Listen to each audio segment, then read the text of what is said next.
بسم اللہ الرحمن الرحیم۔ شاہ صاحب رحمۃ اللہ علیہ تذکرہ کر رہے تھے کہ ان کے ماموزاد بھائی محمد عاشق صاحب نے اس مقصد کے لیے ہندوستان میں مختلف علماء سے رجوع کیا کہ انہیں کہیں ایسا شخص مل جائے جو اس کتاب جیسی ایک کتاب لکھ سکتا ہو۔ یہ کتاب تو خیر بعد میں لکھی گئی، لیکن جو کچھ ان کے ذہن میں منصوبہ تھا ایسی کوئی چیز لکھی جائے کہ شریعت کی حکمتوں کو اور ان چیزوں کو بیان کیا جائے۔ اور اس زمانے میں اتنا گہرا شخص اور جس کے علوم اتنے گہرے ہوں ان کو کوئی شخص نہیں ملا، اور نتیجہ یہ کہ انہوں نے حضرت شاہ ولی اللہ رحمۃ اللہ علیہ کو گویا کہ پکڑ لیا، اور حضرت شاہ صاحب رحمۃ اللہ علیہ کی بات اب اس کی مرتبہ سن چکے کہ انہوں نے مجھے دبوچ دیا اور مجھے گریبان سے پکڑ لیا، یعنی عربی میں وہ اتنے شدید الفاظ انہوں نے استعمال فرمائے۔ اس کا مطلب یہ ہے کہ نہایت زور و شور سے انہوں نے اصرار کیا، اور انہوں نے کہا حضرت اس وقت ہندوستان میں واحد شخص ایسے ہیں آپ جو اس چیز کو لکھ سکتے ہیں۔ تو شاہ ولی اللہ محدث دہلوی رحمۃ اللہ علیہ نے پھر اس چیز کی طرف قدم بڑھایا، 4 وجوہ انہوں نے بیان کی کہ میں نے حجت اللہ کیوں لکھی۔ اس کے بعد اب فرماتے ہیں اس کتاب کے نہج کے بارے میں کہ وہ کہتے ہیں کہ قدمت الیہ انی سکیت نادل بیان، اور یہ میں اس سے پہلے کہہ چکا تھا، میں نے اسے یہ بات بتا دی تھی انہیں کہ دیکھو جہاں تک میرا اپنا ذات کا تعلق ہے، انی سکیت نادل بیان، میں بیان کی محفل کا ایک گونگا آدمی۔ سکیت کا لفظ استعمال کیا ہے، اردو میں بھی استعمال ہوتا ہے، سکوت کا لفظ استعمال ہوتا ہے، ساکت کا لفظ استعمال ہوتا ہے، تو اسی سے گویا انہوں نے مبالغے کے طور پر بات کی کہ سکیت بہت زیادہ خاموش آدمی، بالکل جو بولتا نہیں ہے، میں ایسا آدمی ہوں کہ جب لوگ بول رہے ہوں، لوگ بیانات کر رہے ہوں تو میں بالکل اس میں دخل نہیں دیتا، نہیں بولتا۔ اور شاہ صاحب رحمۃ اللہ علیہ کی یہ وصف، یہ خاصیت ان کے بیٹے شاہ عبدالعزیز صاحب محدث دہلوی رحمۃ اللہ علیہ نے بیان کی ہے۔ شاہ عبدالعزیز صاحب رحمۃ اللہ علیہ اللہ تعالیٰ نے انہیں موقع دیا تھا شاہ ولی اللہ صاحب رحمۃ اللہ علیہ سے براہ راست پڑھنے کا، کیونکہ باقی بھائی جو تھے وہ چھوٹے تھے، یہ 4 بھائی تھے، اور چاروں میں شاہ عبدالعزیز صاحب رحمۃ اللہ علیہ سب سے بڑے تھے، پھر شاہ عبدالغنی صاحب تھے، پھر شاہ رفیع الدین تھے، پھر شاہ عبدالقادر صاحب رحمۃ اللہ علیہ تھے، اور وفات ان کی بالکل الٹی ترتیب سے ہوئی، یعنی سب سے پہلے چھوٹے بھائی کا انتقال ہوا، ان سے بڑے، اور آخر پہ شاہ عبدالعزیز صاحب رحمۃ اللہ کا انتقال ہوا۔ تو شاہ صاحب رحمۃ اللہ علیہ نے جو چیزیں اپنے والد کے بارے میں لکھی ہیں اس میں انہوں نے لکھا ہے کہ والد کو دیکھا بہت خاموش آدمی تھے، اور جب تک کوئی بات نہیں پوچھتا تھا، نہیں کرتا تھا، نہیں بولتے تھے، البتہ جب کوئی بات بولتا تھا، سوال پوچھتا تھا، کوئی علمی بات آتی تھی تو پھر وہ بہتے ہوئے سمندر تھے، یعنی سمندر کی طرح جس میں کچھ ہوتا ہے، اس میں پانی کا ذخیرہ اور کثرت ہوتی ہے، ایسے والد صاحب بیان کرتے تھے۔ تو شاہ صاحب نے اپنے متعلق بھی یہی کہا کہ میں نے اس کو بتایا، یعنی عاشق کو بتایا، اپنے ماموزاد بھائی کو، میں نے کہا لوگ باتیں کرتے ہیں تو میں بالکل خاموش آدمی ہوں، اور میں ایسا آدمی ہوں۔ دوسری چیز انہوں نے بیان کی کہ ذالع حلبۃ الریحان، ریحان کا لفظ جو ہے عربی میں یہ اس میں فاعل کے طور پر اگرچہ استعمال ہوا ہے یہاں، لیکن رہن جو ہے وہ اردو میں بھی سنا ہوگا کہ کوئی چیز رہن رکھ دینا، کہ کسی آدمی کو گارنٹی کے طور پر کوئی چیز دے دینا اور اس کے عوض میں کوئی نفع لے لینا۔ مثلاً 1 لاکھ روپیہ لے لیا اور اس کی وجہ سے اپنی زمین رہن میں رکھ دی، تو ریحان اس کو کہتے ہیں جو رہن رکھنے والا ہو اور رہن میں وہ نفع اٹھاتا ہے۔ تو شاہ صاحب رحمۃ اللہ علیہ نے اس لفظ کو جو استعمال کیا ہے، اسی وجہ سے پھر یہ ریحان کا لفظ اس گھوڑے کے لیے استعمال ہونے لگا جو گھوڑا اس میں ریس میں لگتا ہے، تو ریس میں لگنے والے گھوڑے کو ریحان کہتے تھے۔ تو شاہ صاحب رحمۃ اللہ نے فرمایا کہ دیکھو میں نہ صرف خاموش ہوں بلکہ میرا حال تو یہ ہے کہ میں ریس کے گھوڑوں میں ظالم صفت ہے، اور ضلع الشیء کسی چیز کا ٹیڑھا ہو جانا، پسری کو بھی کہتے ہیں، کیونکہ بنیادی طور پہ وہ بھی ٹیڑھی ہوتی ہے نا. تو شاہ صاحب رحمۃ اللہ نے کہا کہ میں ایسا گھوڑا ہوں جو ریس میں لگایا جائے مگر وہ لنگڑا ہو. تو یہ اپنے لیے استعمال کیے ایسے الفاظ کہ تم جو مجھ سے توقع کر رہے ہو کہ اتنی بڑی چیز بنے اور اتنی اچھی میں کتاب لکھوں، تو میرا حال یہ نہیں ہے، بلکہ میرے علوم میں یہ جو چیزیں ہیں وہ اس قابل اس درجے کی نہیں ہے جو تم توقع رکھتے ہو. اور پھر میں نے انہیں یہ بھی بتایا کہ دیکھو وسو بباق مزجات، اور میں بہت کم پونجی والا ہوں، ایسا آدمی نہیں. ایک فکرہ رہ گیا. وہ انی متعرق مرمات، اور انہوں نے کہا میں نے اس سے بتایا کہ میں متعرق ہوں مرمات کا. متعرق گوشت نوچنے والا، ہڈی پہ جو گوشت لگا ہوا ہوتا ہے وہ ہے مراد. یہ لسان البیان وغیرہ، تاج العروض، جتنی عربی کی اچھی بڑی لغات ہیں اس میں آپ دیکھیں گے تو وہ انہوں نے اہل لغت میں لکھا ہے کہ وہ کہتا ہے کہ میں گیا، ایک بہت بڑا لغت کے امام تھے، وہ کہتے ہیں میں گیا اور میں نے پوچھا کہ اطیب اللحم کون سا ہوتا ہے، سب سے لذیذ گوشت کون سا ہوتا ہے. تو اصل میں ان کا قاعدہ یہ تھا، جو بڑے بڑے لغت کے امام تھے، کہ وہ عربوں کے قبائل میں گھومتے تھے، جا کر 10 سال وہاں زندگی کو گزار دیے، 20 سال گزار دیے، حتیٰ کہ 30 سال گزار دیے. اور ان لوگوں کو بڑا ذوق تھا عربی کا، تو وہ دیکھتے تھے کہ لہجوں میں کیا فرق ہے، الفاظ کیسے استعمال ہوتے ہیں، کون سا لفظ کون سا قبیلہ اس کے کیا مفہوم لیتا ہے. حضور اکبر صلی اللہ علیہ وسلم کے زمانے میں بھی تھا کہ بنو حذیل جو تھے، عبداللہ بن مسعود رضی اللہ عنہ کی قبیلہ تھا، ان کی عربی میں اور قریش کی عربی میں فرق تھا. اور بڑی مشہور مثال ہے اس کی جو حدیث کی کتابوں میں بھی آتی ہے، حتّاہین کو وقتاہین پڑھتے تھے، اس طرح کے الفاظ پڑھتے تھے وہ. تو یہ مختلف قبائل کی مختلف لغات تھیں. تو کہتے ہیں کہ میں گیا اور میں نے پوچھا کہ اطیب اللہ، سب سے لذیذ گوشت، اس نے کہا اطیب اللہ میں اول، سب سے اچھا گوشت وہ ہوتا ہے جو ہڈی کے ساتھ چپکا ہوا ہو. شاہ صاحب رحمۃ اللہ علیہ کہتے ہیں کہ وہ انی متعرق مرمات، اور میں جو ہوں ایسا آدمی ہوں جو ہڈی پر سے جو گوشت بچ جاتا ہے اس کو کھرچ کے کھانے والا.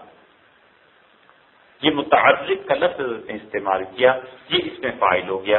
تو گوشت کو نوچ کے کھانا، یعنی جو اصل بوٹیاں ہیں، جو سالن اصل ہوتا ہے وہ لوگ لے جاتے ہیں، سارے لوگ کھا لیتے ہیں، باقی ہنڈیا میں ہڈیاں بچ جاتی ہیں، تو اس پہ تھوڑا بہت جو گوشت لگا ہوا ہوتا ہے میں تو وہ کھانے والا ہوں، میں ایسے کرنے والا ہوں. یہ وہ چیز ہے جو شاہ صاحب رحمۃ اللہ نے کی ہے.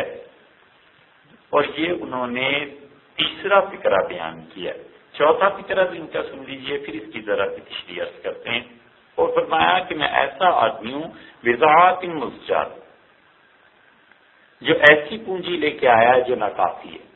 یہ الفاظ وہ ہیں جو یوسف علیہ السلام کے بھائیوں نے استعمال کیے تھے.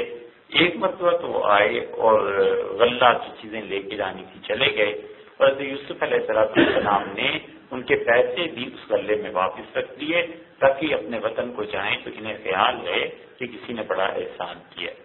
تو وہ جب وطن پہنچے تو انہوں نے کہا کہ حاضی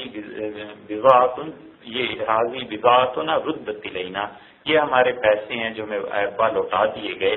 حضرت یعقوب علیہ السلام سے کہا، اور بہت ہی اچھا ہے وہ تو، جس نے پیسے بھی دے دیے، غلہ بھی دے دیا، پھر وہ گئے ہیں تو پیسے پورے نہیں تھے.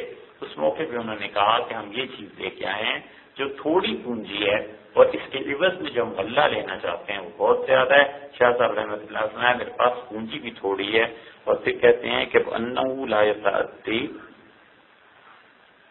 يتأتى منی الامعان فی تصفح الاوراق. اور میں نے انہیں یہ بھی بتایا محمد عاشق کو کہ دیکھو میں ایسا آدمی نہیں ہوں کہ جس کے پاس اتنا وقت ہو کہ وہ صفحات کو پلٹتا رہے. زیادہ کتابوں کی ورد گردانی، یہ بھی میرے پاس اتنا وقت نہیں ہے. یہ جو اس سے پہلے فکرے ہیں، اس میں شاہ صاحب رحمۃ اللہ علیہ نے اپنے متعلق جو کچھ بھی بیان کیا ہے، یہ ایک طرح کی کسر نفسی. حقیقت یہ ہے کہ پورے ہندوستان میں شاہ ولی اللہ رحمۃ اللہ علیہ کے پائے کا کوئی آدمی نہیں.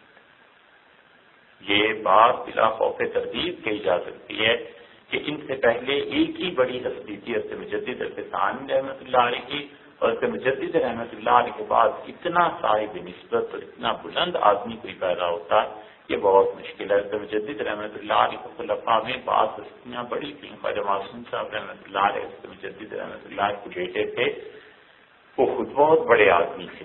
اسی طرح دوسری طرف دیکھا جائے تو تصوف ہی کے اعتبار سے حضرت مجدد رحمۃ اللہ علیہ کے جو خلیفہ تھے خواجہ اعظم بن نوری رحمۃ اللہ علیہ بڑے آدمی تھے۔ اعظم بن نوری رحمۃ اللہ علیہ کی مقبولیت کا یہ حال تھا کہ بڑے محتاط مورخین جو ایک ایک جملہ سوچ سمجھ کے لکھتے ہیں، انہوں نے لکھا کہ خواجہ اعظم بن نوری جب لاہور آئے ہیں تو ان کے ساتھ اور لاہور کے لوگ جو چل رہے تھے ان کے قافلے میں، لاہور سے بس وہ گزرے ہیں تو 16 لاکھ سے زیادہ آدمی کا اندازہ کیا گیا، اور شہر میں چلنے کی جگہ باقی نہیں رہی تھی، اتنی مخلوق ان کے ساتھ۔ تو شاہ جہان بادشاہ کو خبر ہو گئی، اور بادشاہ کو یہ فکر ہوئی کہ اگر اس شخص نے بغاوت کر دی تو کیا ہوگا۔ تو وزیر اعظم کو کہا، وزیر اعظم سعد اللہ حاضر ہوئے اور انہوں نے کہا حضرت میں حاضر ہوں اور بادشاہ کے پاس خزانے کی کنچیاں رہ گئی ہیں، بس اور تو کچھ رہا نہیں، وہ بھی آپ رکھ لیجیے۔ تو حضرت ہنس پڑے اور فرمایا کیا ارادہ ہے؟ اس نے کہا ہماری خواہش یہ ہے کہ آپ بیت اللہ تشریف لے جائیں اور ہم اس کے اخراجات دیں گے۔ خواجہ اعظم بن نوری رحمۃ اللہ علیہ چلے گئے تھے، اور پھر اس کے بعد وہیں جنت البقیع میں ہی حضرت رحمۃ اللہ علیہ دفن ہوئے۔ کیا جنت المالا میں دفن ہوئے؟ بہرحال خواجہ اعظم بن نوری رحمۃ اللہ علیہ چلے گئے تھے۔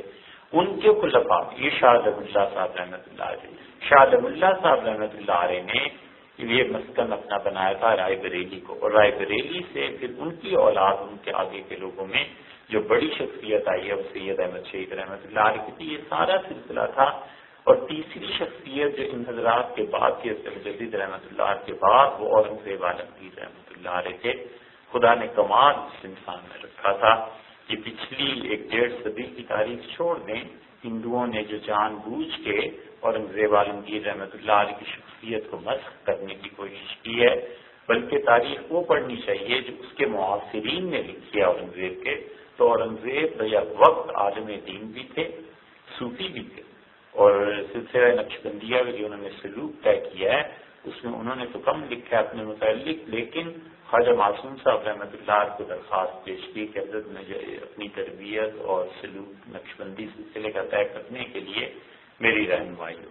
تو خواجہ معصوم صاحب رحمۃ اللہ علیہ نے اپنے صاحبزادے عزیز القدر کو بھیجا اور کہا جاؤ اور بادشاہ کو سلوک اور مراقبات ساری چیزیں سکھاؤ، اور پھر انہوں نے اپنے والد کو خواجہ معصوم صاحب رحمۃ اللہ جو خط لکھا ہے اس میں انتہائی مراقبات جو ہیں اس کے متعلق گفتگو کی ہے کہ اورنگزیب عالمگیر آج کل یہ مراقبات کرتے ہیں۔ تو ایک طرف وہ صوفی، دوسری طرف عالم دین اتنے بڑے تھے کہ یہ فتاوی عالمگیری جو مرتب ہوا ہے، تو حضرت شاہ ولی اللہ رحمۃ اللہ علیہ کے والد کو انہوں نے بڑی درخواست کی کہ آپ آئیں اس کے مرتب کرنے میں۔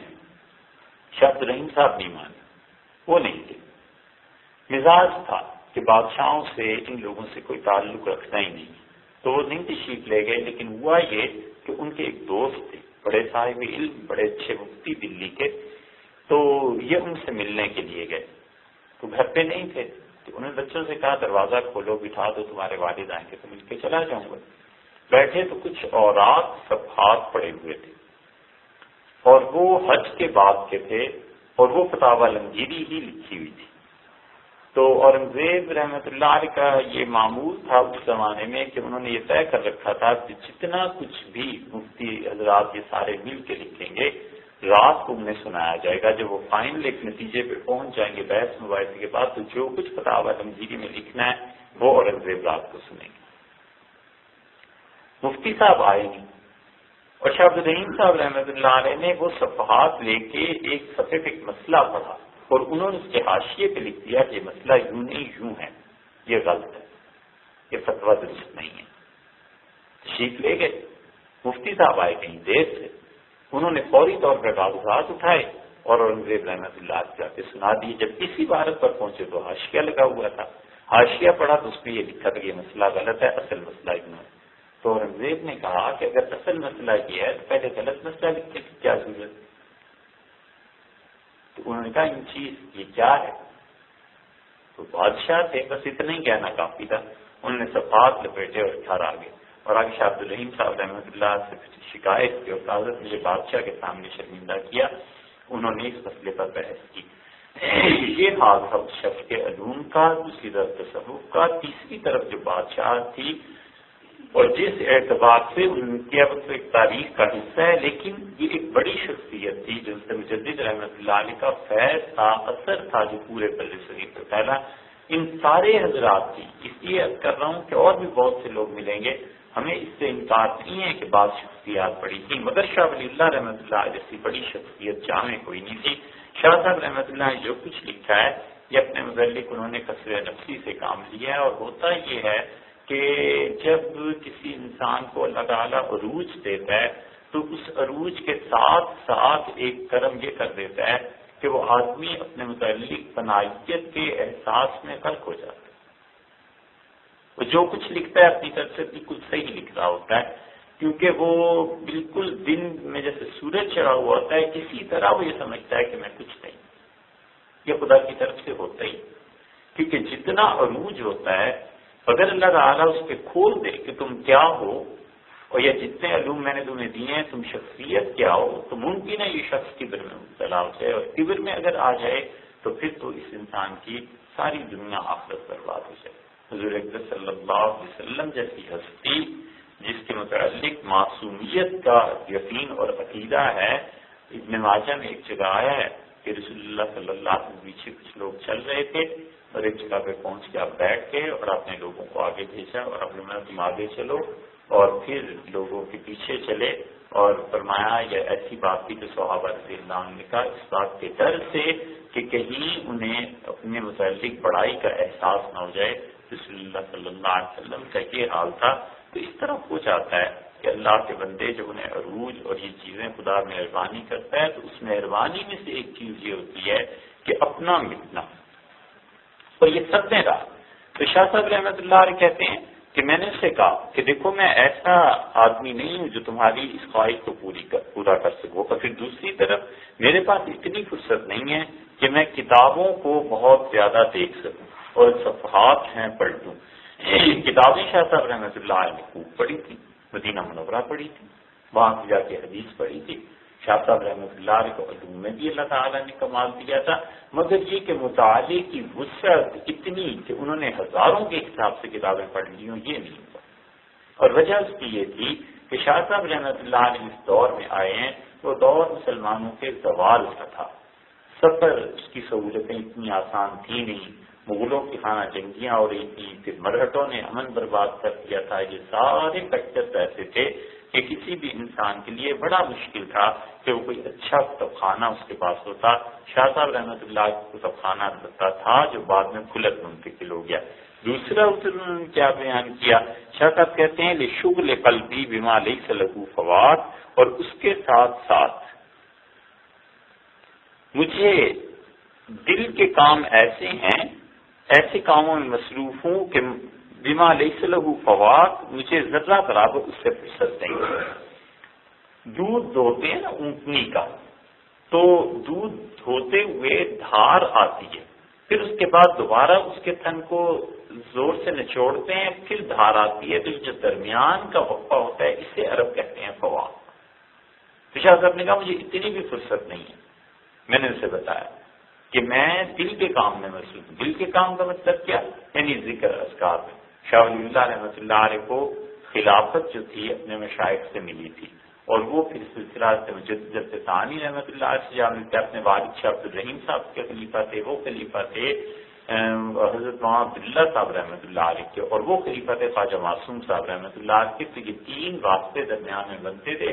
شاہ صاحب رحمۃ اللہ علیہ پر ذکر اذکار ان چیزوں کا بڑا غلبہ ہو گیا تھا.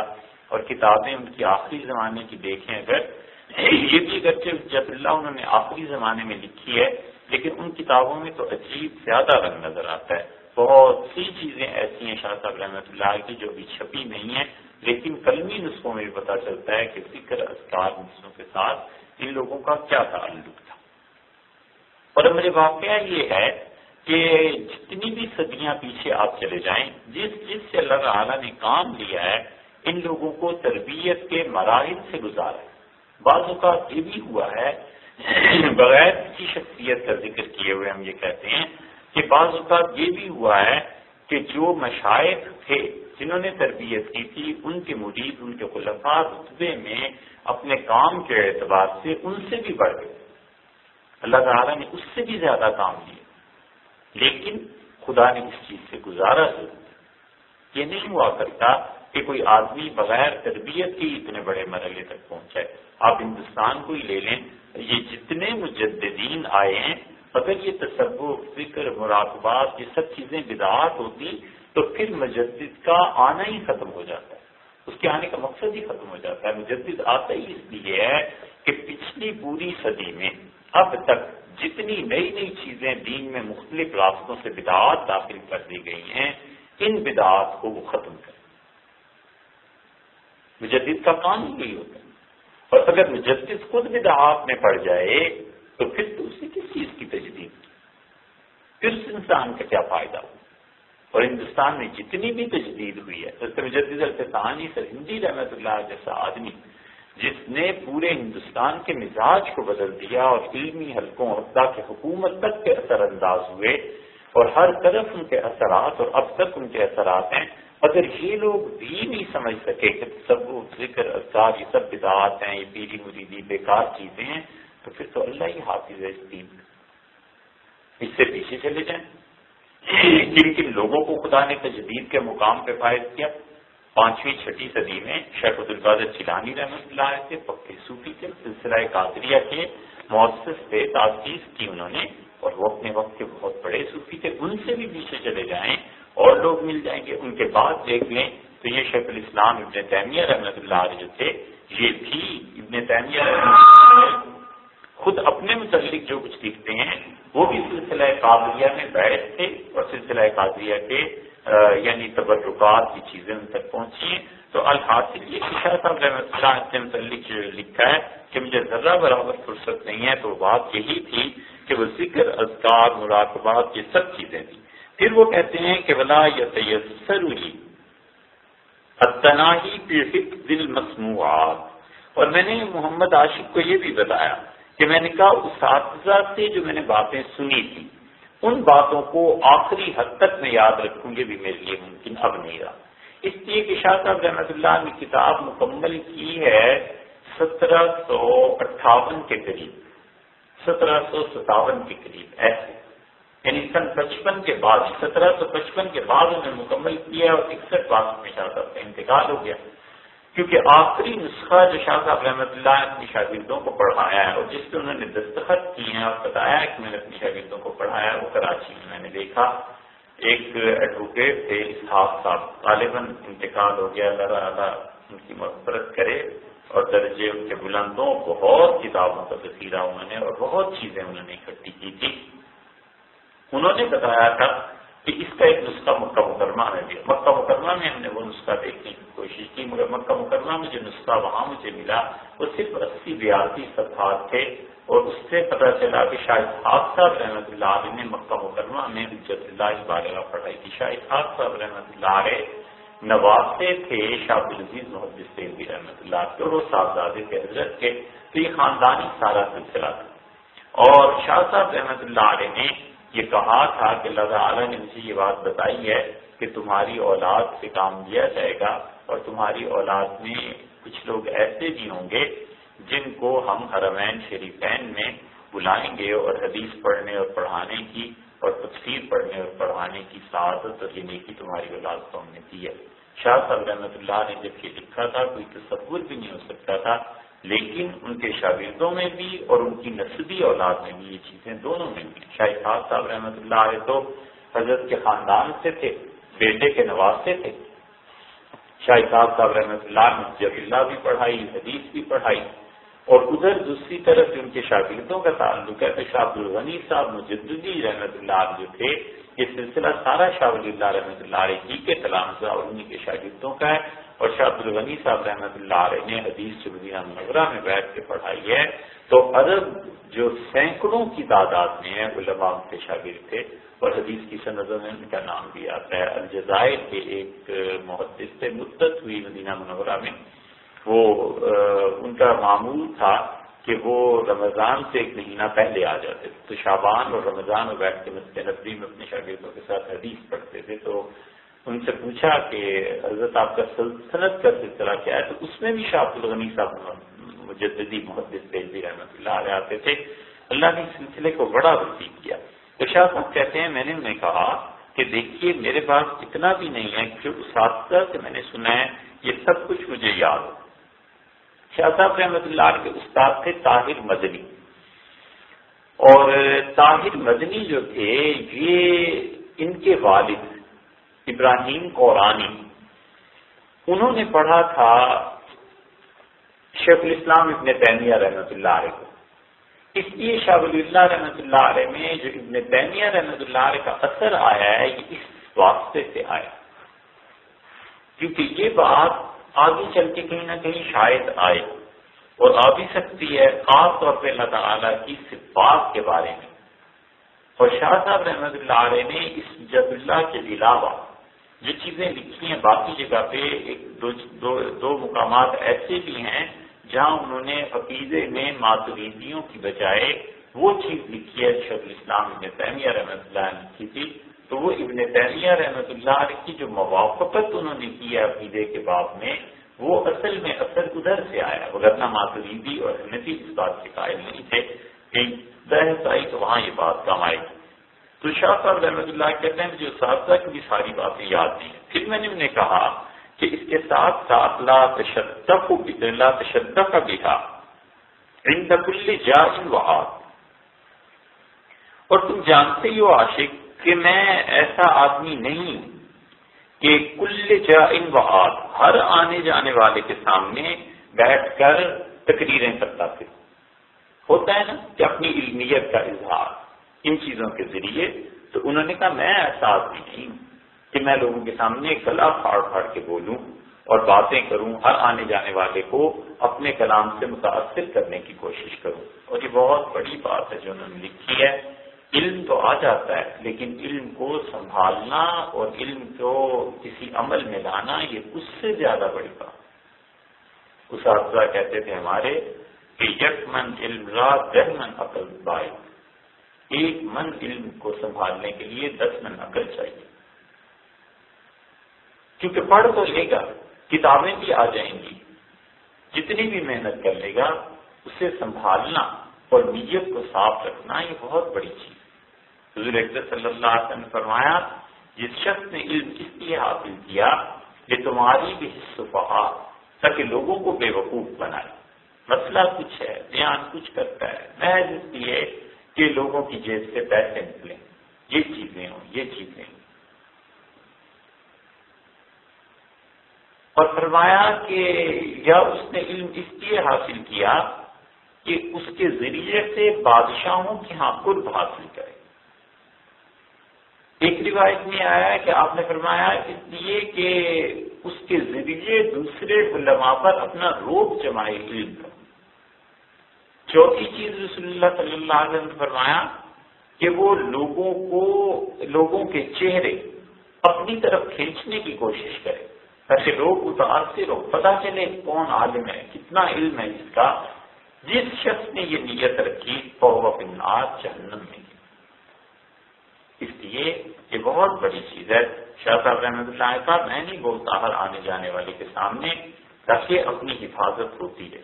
یہی حال سب کا تھا۔ شاہ عبدالقادر صاحب رحمۃ اللہ علیہ کبھی بڑے لوگ اتنے تھے جب علم کی بات ہوئی تو بولے، وگرنہ خام خواہ ایسی باتیں جس کے ذریعے لوگوں پر روب اور بھاگ جمے یہ نہیں کرتے۔ اور کچھ ایسے بھی تھے کہ طبعی طور پہ اللہ نے اتنے علوم دیے تھے کہ وہ عام گفتگو بھی کرتے تھے تو وہ اتنی معیاری ہوتی تھی کہ لوگ سے لکھتے تھے۔ انور شاہ صاحب رحمۃ اللہ علیہ ایسے تھے، اتنا علم تھا ان کا کہ وہ عام لوگوں سے بھی بات کرتے تھے تو کوئی نہ کوئی مسئلہ، کوئی نہ کوئی بات ہوتی تھی، وہ تو پھر بے اختیار چیز ہو جاتی ہے۔ وہاں ابوالکلام آزاد ایسے تھے کہ ان کی عام گفتگو جو تھی ان کے معاصرین کہتے تھے کہ وہ ریکارڈ کیے جانے کے قابل ہوتی تھی. تو سیاسی بات کرتے تھے، کوئی بھی بات کرتے تھے تو اتنی عمدہ باتیں، اتنے عمدہ نکات بیان کرتے تھے وغیرہ. اور دوسری طرف یہ لوگ تھے کہ جان بوجھ کے کبھی اپنے علم کی دھاک نہیں اٹھائی. اس کی بہت بڑی ایک چیز لکھی ہے شاہ عبد القادر صاحب رحمۃ اللہ کے متعلق کہ وہ قرآن پاک کا ترجمہ کر رہے تھے اور ایک دن کچھ مفتی حضرات ان سے ملنے کے لیے آئے تو راستے میں بات کرنے لگے اور کہنے لگے اللہ نے حضرت کو سارے علوم میں کمال دیا ہے مگر علم کلام جو ہے حضرت کیا وہ نہیں، کمزور ہے. علم کلام کا مطلب یہ ہے کہ دلائل کے ذریعے اور بحث مباحثے کے ذریعے اسلام کی کسی چیز کی حقانیت کو ثابت کیا جائے. خلاصہ یہ ہے علم کلام. تو جو قرآن پاک کا ترجمہ کیا ہے نا شاہ عبد القادر صاحب رحمۃ اللہ علیہ، یہ ترجمہ ایسا نہیں ہے کہ ہر آدمی سے سمجھ سکے. مطلب ٹھیک ہے اردو لکھی ہوئی ہے لیکن یہ لفظ کیوں لائے ہیں حضرت، یہ اساتذہ سے پڑھنے کے قابل ہے. ایک ایک لفظ ایسا ہے جس سے شاہ صاحب رحمۃ اللہ علیہ کی علمیت وقتی ہے. کاش وہ لکھ جاتے کہ میں یہ لفظ کیوں اس لیے لا رہا ہوں، مگر یہ انہوں نے نہیں لکھا. وہ ان کے ذہن میں جو بات ہوگی بس وہی جانتے ہوں گے. ہم تو بہت تھوڑی چیزوں تک پہنچے ہیں کہ شاہ صاحب رحمۃ اللہ علیہ کی لفظ آ کر لائے اور اس میں جہاں عقیدے کی آیات آتی ہیں قرآن کریم میں وہاں اتنا محتاط ترجمہ ہے، اتنا محتاط ترجمہ ہے کہ سمجھ آتی ہے کہ اچھا حضرت کا مسلک یہ تھا اور یہ کہنا چاہتے ہیں اس ایک لفظ. تو علم کلام میں باری تعالیٰ کی صفات کی چیزیں جو آتی ہیں بہت پیچیدہ موضوع ہے، بہت مشکل موضوع ہے. تو کہتے ہیں ہم بات کر رہے تھے کہ حضرت کو اللہ نے سارے علم دیے لیکن علم کلام میں وہ چیز نہیں. تو فرمانے لگے کہ بحث مباحثے سے حضرت بہت دور تھے. تو جب ہم پہنچے مسجد میں تو حضرت نے اشارہ کیا، مطلب دروازے سے ہم دیکھ رہے تھے تو ہم رک گئے. تو ایک چٹائی لے کے آئے اور مسجد کے دروازے پہ بچھا دی اور ہم لوگوں سے کہا یہیں گلی میں بیٹھ جاؤ. ہم بیٹھ کے ہم نے کہا پتہ نہیں کیا ہوا ہے. تو فرمانے لگے مولوی صاحب یہ بتاؤ کہ علم کلام کی سب سے مشکل مرحلہ کون سا ہے، تمہارا کیا خیال ہے جہاں پر پہنچ کے محدثین گھبرا گئے ہوں اور علماء گھبرا گئے ہیں اور علم کلام کا وہ مسئلہ اس میں علم کلام والوں کو ترجیح حاصل. تو وہ بھی بڑے اچھے مفتی تھے، ان کا حضرت یہ مسئلہ ہے. کہتے ہیں انہوں نے بحث شروع کی اور بحث کرتے کرتے کرتے کرتے ہمیں حیرت ہوئی کہ کیا ہو رہا ہے. اور کچھ دیر کے بعد انہوں نے چٹائی باہر بچھا دی اور کہنے لگے تم میری جگہ بیٹھو. اور پھر میں تمہیں پوچھتا ہوں کہ علم کلام میں یہ جو موقف اختیار کیا انہوں نے اور محدثین اس طرف گئے اس کا کیا جواب. تو ظہر کا وقت جب آ گیا ہم بڑے شرمندہ ہوئے. تو چٹائی اٹھائی حضرت میں چلے گئے اندر اور نماز پڑھائی اور السلام دعا کر کے فارغ ہو گئے. تو کہنے لگے اتنے شرمندہ ہوئے ہم کہ ہم نے کہا یہ وہ چیز ہے جو کشفن حضرت کو معلوم ہوئی. اور دیکھو علم کلام میں انہوں نے ایسی باتیں کی جو ہمارے وہم و گمان میں نہیں تھی. یہ جو چٹائی انہوں نے اندر اور باہر بچھائی یہ ان کا تقویٰ تھا. کیونکہ بحث مباحثہ علم کلام کا اس میں بہت سی چیزیں مناظرے. تو انہوں نے اپنے آپ کو مسجد میں رکھا کیونکہ وہ اس وقت دفاع کر رہے تھے کتاب و سنت کا اور علم کلام والوں کو باہر بٹھا دیا. اور پھر جب خود باہر چلے گئے تو وہ علم کلام کا دفاع کر رہے تھے. انہوں نے کہا مسجد میں ایسی باتیں مناسب نہیں، یہ ان کا تقویٰ تھا. ایسا تقویٰ تھا کہ مولانا اسماعیل شہید رحمۃ اللہ علیہ نے صحیح بخاری حضرت سے ہی پڑھی. شاہ عبد القادر صاحب رحمۃ اللہ سے کہتے تھے کہ حضرت کی کرامتیں ایسی ظاہر ہوتی تھی کہ جیسے پتجھڑ میں پتے گرتے ہیں، ایسی کرامتیں شاہ عبد القادر صاحب رحمۃ اللہ کی ظاہر ہوتی تھیں. اور فرماتے تھے کہ دلی میں یکم رمضان پہلی تراویح جو ہوتی تھی اس میں درزی اور یہ لوگ خاص طور پہ آتے تھے نماز پڑھنے کے. تو شاہ صاحب رحمۃ اللہ علیہ اگر 12 پڑھتے تھے تو سمجھ جاتے تھے کہ اس مرتبہ جو ہے رمضان 29 کا ہوگا. اگر 1 پارہ پڑھتے تھے تو کہتے تھے بس رمضان 30 کا ہوگا. یہ اس سے پتہ چل جاتا تھا. اور برس تک یہ ہوتا رہا. یہ کیا چیزیں تھیں؟ وہ اللہ کے ساتھ تعلق کی ایک چیز تھی. تو یہ کہتے ہیں شاہ ولی اللہ رحمۃ اللہ علیہ یہ تو ان کے اولاد کا حال ہے. شاہ صاحب رحمۃ اللہ علیہ سے بھی یہی تھا کہ کبھی ایسی بات نہیں ہے کہ لوگوں پر خام خواہ علم کا روک چڑھا جائے. اور فرماتے ہیں میں نے سکھا عاشق سے کہ فَإِنَّمَا أَنَا الْمُتَفَرِّدُ بِنَفْسِي، اور میں تو اپنی ذات کے ساتھ بالکل تنہا ہوں. المتجمع للرنس، رنس کہتے ہیں قبر کی مٹی. تو میں تو خود اپنی قبر کی مٹی کو جمع کرنے والا. یہ وہ تنہائی ہے جو ہو جاتی ہے جب آدمی علمی طور پر زیادہ پڑھ لکھ جاتا ہے، تو اس کی سطح عام لوگوں سے بلند ہو جاتی ہے، حتیٰ کہ ایسی سطح ہو جاتی ہے کہ پھر زمانے میں کوئی ملتا ہی نہیں، بات ہی کرنے کے لیے کوئی نہیں ملتا. وہ بات کس سے کرے؟ اس لیے کہ جس سطح پہ وہ بات کرتا ہے اس سطح کا جواب کون دے، اس سطح کی بات کہاں سے ہو.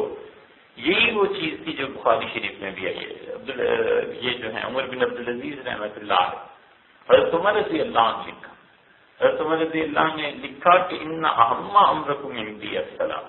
گورنروں کے نام، حکمرانوں کے نام جو خط لکھے، فرمایا سب سے اہم کام میرے نزدیک تمہارا نماز.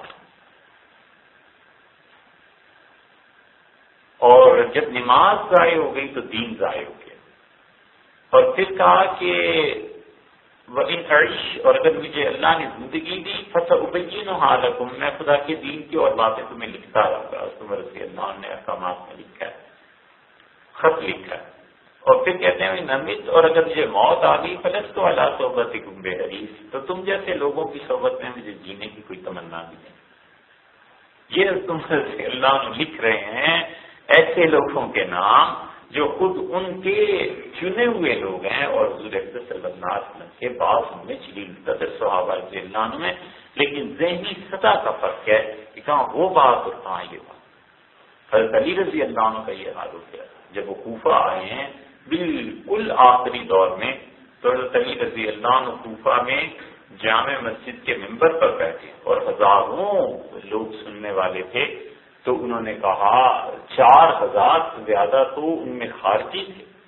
تو حضرت علی رضی اللہ عنہ نے کہا کہ لوگوں سلونی قبل ان تقبلونی، تم مجھ سے علم حاصل کرو، پوچھو قبل اس کے کہ گم ہو جائے. اور اللہ کی قسم دنیا میں اس وقت کوئی شخص ایسا نہیں ہے جس کے متعلق مجھے معلوم ہو کہ وہ اللہ کی کتاب کو مجھ سے زیادہ جانتا ہے. اور اگر مجھے پتا ہوگا تو میں اس کے پاس جاتا اور اس سے علم حاصل کرتا. ابن مسعود رضی اللہ عنہ بھی کہتے تھے، وہ کہتے تھے وَلَقَدْ عَلِمَ الْمَحْفُوظُونَ، کہ سارے صحابہ رضی اللہ عنہ جانتے ہیں کہ خدا کی کتاب کو مجھ سے زیادہ ان میں کوئی بھی نہیں سمجھتا. اور یہ انہوں نے اس وقت دعویٰ کیا جب حضرت عمر رضی اللہ عنہ کے خلاف. تو وہ راوی کہتا ہے ان کا شاگرد کہ میں 10 صحابہ رضی اللہ عنہ کے پاس گیا اور میں نے کہا ابن مسعود نے یہ کہا ہے آج، اور سب لوگوں کے سامنے کہا، تو اب کیا کہ میں ان کو سچ کہتے ہیں، ان سے زیادہ کوئی نہیں جانتا. حضرت عمر رضی اللہ عنہ کو تفسیر کی ضرورت پیش آ گئی تھی، تو انہوں نے ابن مسعود رضی اللہ عنہ کہا کہ اس کی تفسیر مجھے لکھیں، مجھے بتائیں کیا. تو یہ ہو جاتا ہے. تو شاہ صاحب رحمۃ اللہ نے کہا کہ میں تو اپنی ذات میں اکیلا ہوں اور میں اپنی قبر کی مٹی جمع کرنے والا ہوں، یعنی دن گزارتا ہوں. جو کام مجھے کرنا ہے کر رہا ہوں. الذی ہوا ابن وقت ہی، اور میں ایسا شخص ہوں کہ اپنے وقت کا بندہ ہوں. وہ تلمیذ وقت ہی، اور اپنے نصیب کا شاگرد ہوں. یعنی جو اللہ نے نصیب میں لکھ دیا ہے بس زندگی گزر رہی ہے، اور جو کام مجھے کرنے ہیں میں اس کو تحریر کر رہا ہوں. باقی تم یہ چاہو کہ میں لوگوں کی سطح پہ آ جاؤں یا لوگ میری سطح پہ آ جائیں، تو یہ باتیں ایسی نہیں ہیں. اس لیے تم مجھ سے اتنی چیزوں کی توقع نہ رکھو. وہ اسیر و وارد ہی، اور جو واردات ہے میں اس کا قیدی ہوں.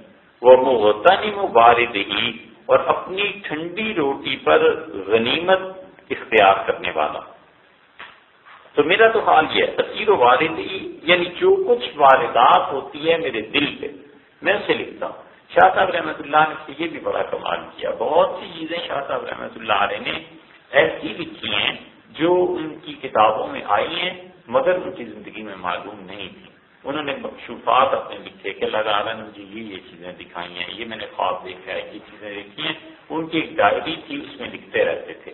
بہت سی چیزیں ایسی تھی جو ان کے بعد صحیح بھی ثابت ہوئیں، لیکن اس کا ایک حصہ ضائع بھی ہو گیا. خاص طور پہ شاہ صاحب رحمۃ اللہ جب چیزیں منتقل ہوئی ہیں تو وہاں لوگوں نے اس کی ناقدری کی. تو وہ کہتے ہیں جو میری واردات ہے میں اس کا اسیر ہوں، اور اس کے ساتھ ساتھ میرے ساتھ یہ بھی ہے کہ جو میری ٹھنڈی روٹی ہے بس اسی پہ قناعت کرتا ہوں. یعنی ہر طرح سے میں کانے آدمی قناعت کر کے بیٹھا ہوں.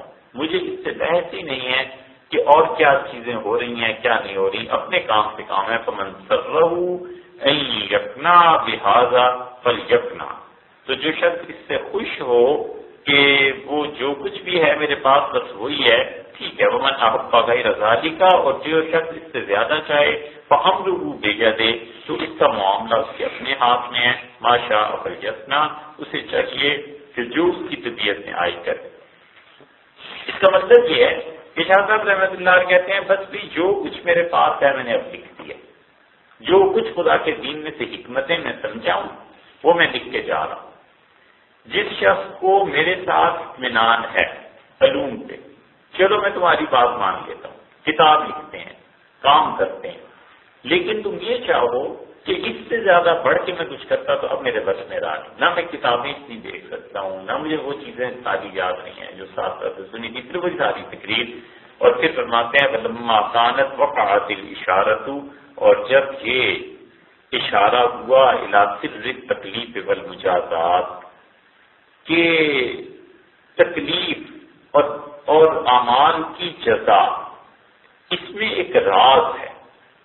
یہ جو عبارت ہے اس سے پہلے سورہ انعام کی ایک آیت ہے، اصل میں شاہ صاحب رحمۃ اللہ علیہ کا مقدمہ اب یہاں ختم ہو رہا ہے، جو انہوں نے باتیں کرنی تھی، پھر وہ اصل موضوع پہ آ جاتے ہیں۔ وہ کہتے ہیں کہ اس کتاب کا نام انہوں نے رکھا حجت اللہ البالغ، یہ الفاظ انہوں نے لیے ہیں قرآن کریم سے۔ قرآن کریم میں ہے کل فللہ حجت البالغہ، آپ کہیے کہ اللہ کی طرف سے جو حجت اور دلیل تھی وہ پوری ہو گئی۔ آیات میں بات یہ چل رہی ہے کہ کفار مکہ نے یہ کہا، اور اسی طرح دیگر جو گمراہ اقوام تھیں انہوں نے کہا کہ دیکھو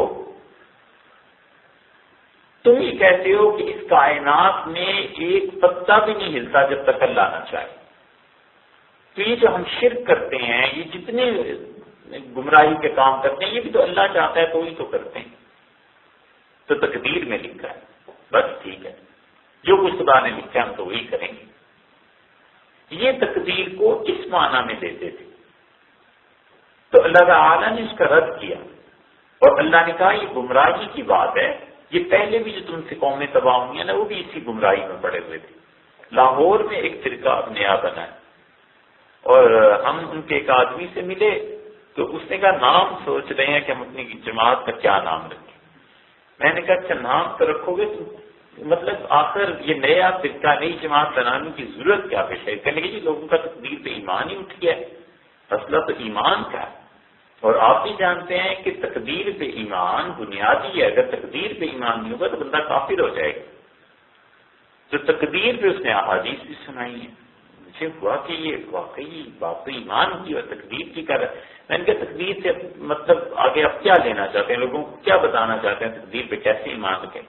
اس نے کہا کہ صاحب بات ہے، کیا ضرورت ہے آپ کو نماز پڑھنے کی، روزہ رکھنے کی، جو تقدیر میں لکھا ہے ہو جائے گا، ہم چاہتے ہیں لوگوں کو یہ تبلیغ کریں۔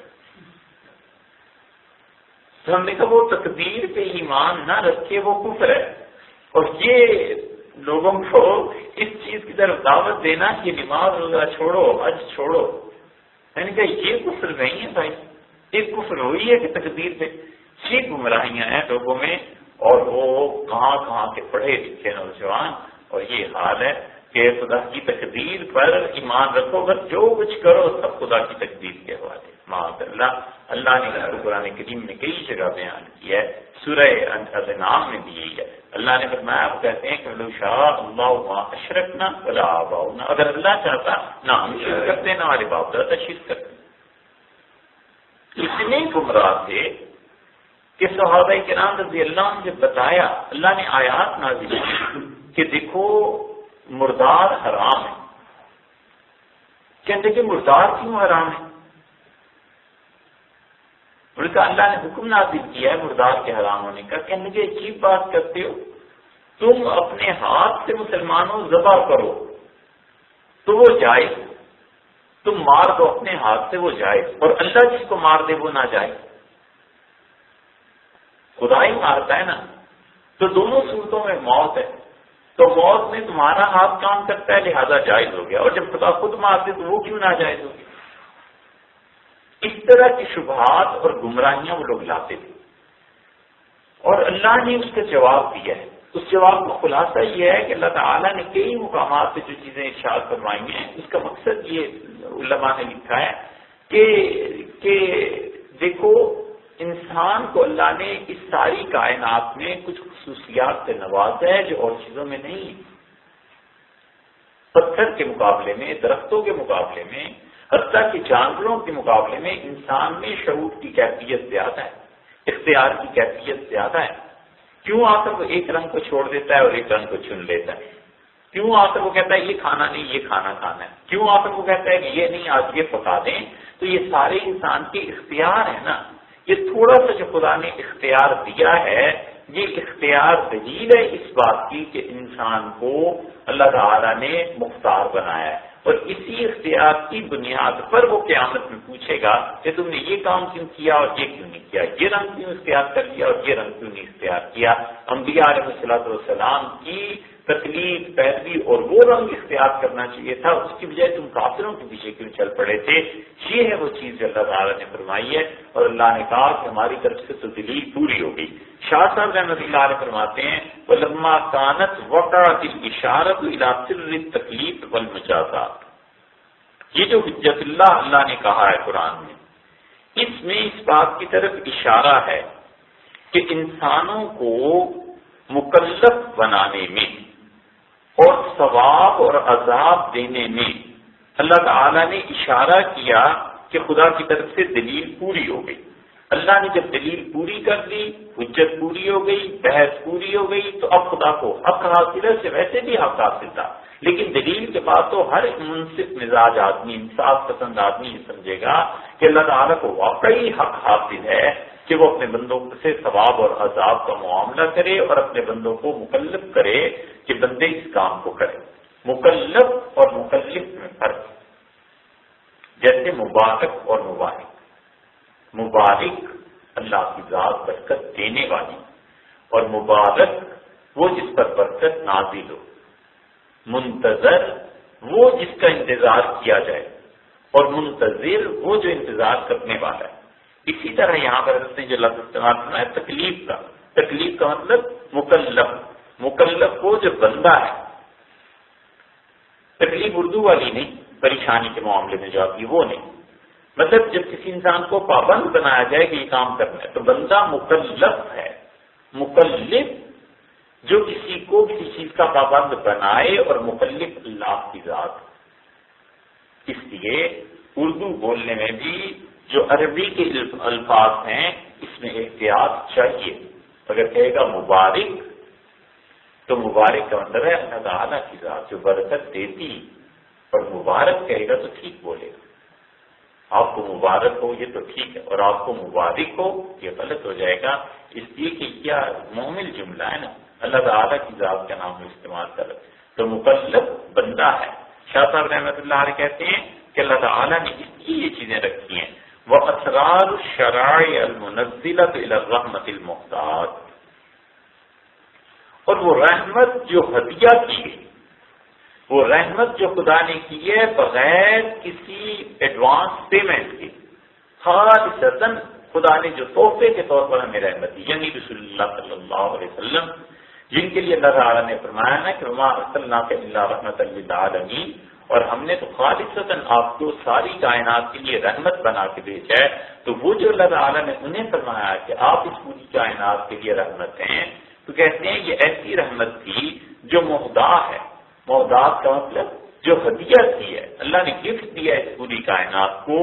انہوں نے جو کچھ کہا ہے، جو شریعت المنزلہ جو ان پہ نازل ہوئی ہے، اس شریعت میں جو اسرار و حکم ہیں، جو مباحث ہیں، جو عقلیات ہیں کہ کیوں آخر ہم لوگ یہ کام کریں، یہ ساری کی ساری چیزیں پتہ چلتی ہیں. بقولہ تعالیٰ فللہ الحجۃ البالغہ، کہ اللہ تعالیٰ نے فرمایا کہ فللہ الحجۃ البالغہ، اللہ کے لیے اب دلیل پوری ہو گئی، یعنی اللہ نے بیان کر دیا.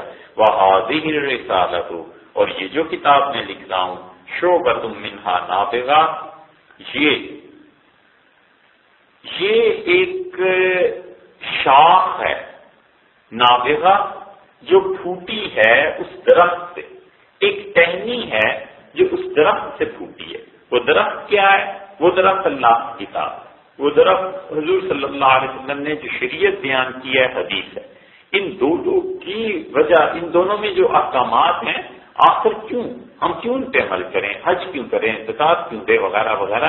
شاہ صاحب رحمۃ اللہ علیہ کہتے ہیں کہ جو کچھ میں اب اس کتاب میں رسالے میں لکھوں گا، رسالہ کا مطلب کتاب، اس کتاب میں ایسی چیزیں تمہیں بتاؤں گا کہ آخر میں کیوں عمل کرنا ہے. شاہ صاحب رحمۃ اللہ ابھی تو اشارہ کیا ہے، لیکن جب وہ اس کتاب کو شروع کرتے ہیں تو وہ جیسے شیر آ جاتا ہے نا میدان میں، پھر ان کی ایسی کیفیت ہے کہ وہ صاف صاف سے جملے لکھتے ہیں کہ جو آدمی یہ کہتا ہے کہ شریعت میں کوئی مصلحت نہیں ہے، اس کا قول یہ باطل ہے، غلط بات کرتا ہے، یہ مصلحت ہے، یہ مصلحت ہے، یہ چیز ہے. تم سمجھتے ہو میں اس علم کو لکھ رہا ہوں، مجھ سے پہلے نہیں. دیکھو صحابہ رضی اللہ عنہ نے یہ کہا، خود اللہ نے یہ کہا، رسول اللہ صلی اللہ علیہ وسلم ایسے بیان کیا کرتے تھے، میں نے کب سے نیا کام شروع کیا ہے. پھر شاہ صاحب رحمۃ اللہ اس کا خوب لکھا ہے انہوں نے. اور وہ بدور اور پھر کہتے ہیں کہ اور یہ جو ہے یہ حکمتوں کا بیان کرنا، یہ کتاب و سنت سے استنباط کرنا، بدور من افقها بازغہ، شریعت کا جو افق ہے، شریعت کا جو آسمان ہے، اس پہ جو بدور، بدر کی جمع، بدر کہتے ہیں 14ویں کے چاند. چاند کے لیے عرب بڑے الفاظ استعمال کرتے تھے کیونکہ چاند پہ تو سارا دار و مدار ہوتا تھا نا. ہلال کہتے ہیں 1 تاریخ کے چاند کو، اور بدر کہتے ہیں 14ویں کے چاند کو. ٹھیک، تو وہ کہتے ہیں کہ یہ ایسا چاند ہے جو شریعت کے آسمان پر چمکا ہے. حسن ان تسمہ، تو بہتر یہ ہے کہ میں اپنی کتاب کا نام رکھوں حجت اللہ البالغہ، کہ اس کتاب کا نام بھی حجت اللہ البالغہ رکھا جائے، یعنی اللہ کی طرف سے جو دلیل پوری ہو گئی. حسبی اللہ، اللہ تعالیٰ میرے لیے کافی ہے، ونعم الوکیل، اور وہ کیا ہی اچھا کارساز. یعنی جب کام نہ بنے اور جہاں پر پہنچ کے آدمی اپنی ہمت ہار دیتا ہے، اس سے پتہ چلتا ہے کہ کچھ نہیں میں کر سکتا، اللہ تعالیٰ کی وکالت کام آتی ہے، یعنی اللہ ان کاموں کو کر دیتا ہے. اسی لیے حسبی اللہ ونعم الوکیل یہ ایسی چیز ہے جو قرآن کریم میں بھی آئی ہے، اور بزرگوں نے بھی بتایا کہ جب آدمی کسی مشکل میں پھنس جائے تو کثرت سے اس چیز کا ذکر کرتا رہے. یہاں بھی حضرت نے لکھا آخر پہ ولا حول ولا قوت الا باللہ العلی العظیم، اور جو میں نیکی کر رہا ہوں اور جس گمراہی سے آدمی بچتا ہے، یہ سب کی سب چیزیں اللہ ہی کی توفیق سے ہیں. اور اللہ تعالیٰ کی 2 صفات بیان کی، العلی اور العظیم. یہ جو العلی ہے نا، اس کا استعمال بھی لوگ غلط کرتے ہیں کبھی کبھی. کئی جگہ دیکھو لفظ ہے مملوک العلی، علی اللہ کے ناموں میں سے. آیت الکرسی کے آخر پہ آتا ہے وہ العلی العظیم، یہ علی بلند، اعلیٰ مرتبے والا، اونچی ذات اللہ ہی کی ہوئی. تو اب العلی جو ہے یہ اللہ تعالیٰ کا نام ہے. اب مملوک العلی بڑی ذات کا غلام، لوگ اسے مملوک علی کہتے تھے، اور پھر کہتے ہیں کہ حضرت علی رضی اللہ عنہ کے غلام بن گئے، اور پھر کہتے ہیں کہ شیعہ کا اثر آ گیا. ارے بھائی ان ساری بحثوں کے بجائے وہ اصل نام ہی سیدھی طرح لکھتے تھے، تو مملوک العلی نام تھا، مملوک علی نام ہی نہیں. یہ ساری بحث اگر آپ کو دیکھنی ہو تو حضرت یعقوب نانوتوی رحمۃ اللہ علیہ کے جو والد تھے ان کا نام تھا مملوک العلی، اور وہاں مملوک العلی صاحب رحمۃ اللہ علیہ جو تھے یہ دہلی میں پڑھاتے تھے. اب لوگ کہتے ہیں سر سید نے ان سے پڑھا ہے، اور قاسم نانوتوی رحمۃ اللہ نے پڑھا ہے، اور حضرت گنگوئی نبر اللہ برکتہ نے بھی ان سے پڑھا ہے، اور یہ ساری گپیں بہت سی چلتی ہیں. سر سید نے بالکل نہیں پڑھا مملوک العلی صاحب، یہ تاریخ میں ثابت ہی نہیں ہوتی. اور چونکہ تاریخ پڑھتے نہیں نا، اس لیے لوگوں کا خیال ہے کہ حضرت نانوتوی، مولانا قاسم نانوتوی اور رشید احمد گنگوئی رحمۃ اللہ علیہ کی دورہ حدیث اکٹھے ہی پڑھتے رہے ہیں، حالانکہ سرے سے ان دونوں نے دورہ حدیث اکٹھے مولانا شاہ عبد الغنی صاحب مجددی رحمۃ اللہ سے پڑھا ہی نہیں. جس بھی بندی سے بھی جا کے پوچھ لو، انہوں نے تاریخ پڑھی ہو تو انہیں پتا ہو نا. حضرت گنگوئی نبر اللہ برکتہ 1 سال پہلے فارغ ہو کے گنگو چلے گئے تھے، وہ اپنے کاموں میں مصروف تھے. وہاں قاسم نانوتوی رحمۃ اللہ حدیث بعد میں پڑھی ہے حضرت سے، اور یہ بھی پتہ نہیں کہ پوری ساری اشتہار یعنی پوری 6 حدیث کی کتابیں بھی پڑھی تھی وہاں عبد الغنی صاحب رحمۃ اللہ سے، یا 1-2 کتابیں پڑھی تھیں. پوری 6 کتابوں کا بھی ثبوت نہیں ہے، مگر جو بات چل پڑے تو چل پڑے، تو مملوک العلی نام ہے ان کا۔ اسی طرح یہاں بھی کئی مرتبہ لوگوں نے نام رکھا ہوتا ہے مملوک العلی، تو اس کے مطلب یہ نہیں ہے کہ سیدنا علی رضی اللہ عنہ سے کوئی نسبت ہے اس کی، بلکہ اس کا مطلب یہ ہے کہ العلی اللہ کی جو ذات ہے بلند و بالا، اس کا یہ غلام۔ تو یہ ہے اللہ باللہ العلی العظیم، اللہ تعالیٰ کی 2 صفات بیان کی۔ اس کے بعد شاہ صاحب رحمۃ اللہ علیہ کہتے ہیں کہ من قال، جس انسان نے کہا کہ ان الاحکام الشرعیہ کہ شریعت کے احکامات جو ہوتے ہیں غیر متضمنۃ لشیء من المصالح، ان کاموں کے کرنے میں کوئی حکمت نہیں ہے، کوئی مصلحت نہیں ہے، فقولہ باطل، ایسے آدمی کا قول باطل ہے، ایسے آدمی کی بات نہیں سننی چاہیے جو یہ کہتا ہے کہ شریعت کے کام جو ہیں ان کو کرو گے تو اس میں کوئی فائدہ ہی نہیں تمہارا، بس اللہ تعالیٰ نے بتا دیا لہذا کرو۔ اب کوئی عقلاً پوچھے کہ کیوں کرو، زکوٰۃ کیوں دیں، حج کے لیے کیوں جائیں، نماز کیوں پڑھیں، تو کہتا ہے بس اللہ کا حکم ہے کرو، اس بحث میں نہ پڑھو۔ شاہ صاحب رحمۃ اللہ کہتے ہیں کیوں نہ پڑھیں، اور اس کے بعد حضرت نے اب اصل کتاب کو شروع کیا ہے، انشاءاللہ ان کا اس سے بات